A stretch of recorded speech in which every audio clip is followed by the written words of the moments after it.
આજકાલ બોલિવૂડ સુપરસ્ટાર ધુરંધર રણવીર સિંહ ખૂબ ચર્ચામાં છે. ધુરંધરની સક્સેસને લઈને તમે કહેશો, પણ એ કાયદાકીય ગૂંચમાં પણ ફસાયા છે ને એટલે પણ ચર્ચામાં છે. જે રીતે કાંતારા ફિલ્મના પવિત્ર દેવ પાત્રની મિમિક્રી રણવીરે એક અવોર્ડ ફંક્શનમાં કરી, તેને લઈને વિવાદ હવે કર્ણાટક હાઈકોર્ટ સુધી પહોંચ્યો છે. રણવીર સિંહે આજે કોર્ટમાં લેખિતમાં બિનશરતી માફી માંગવી પડી છે. રણવીર સિંહે લેખિતમાં સોરી કહ્યું છે.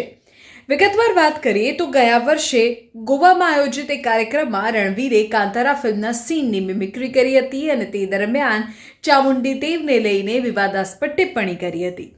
કન્નડ સમુદાયે આરોપ લગાવ્યો હતો કે રણવીરે તેમની ધાર્મિક આસ્થા અને પવિત્ર પરંપરાની મજાક ઉડાવી છે અને આ મામલે રણવીર સામે એફઆઈઆર પણ દાખલ થઈ હતી.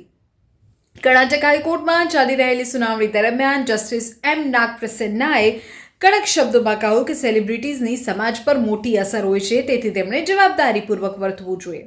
રણવીરના વકીલે કોર્ટને ખાતરી આપી કે અભિનેતા માત્ર લેખિત માફી જ નહીં, પરંતુ મૈસૂરના પ્રસિદ્ધ ચામુંડી મંદિરે જઈને વ્યક્તિગત રીતે પણ ક્ષમા માંગશે.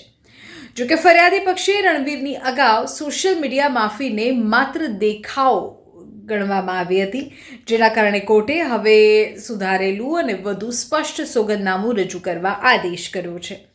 એક તરફ રણવીરની ફિલ્મ ધુરંધર 2 બોક્સ ઓફિસ પર રેકોર્ડ તોડી રહી છે, ત્યારે બીજી તરફ આ કાનૂની વિવાદે તેમની મુશ્કેલી વધારી દીધી છે.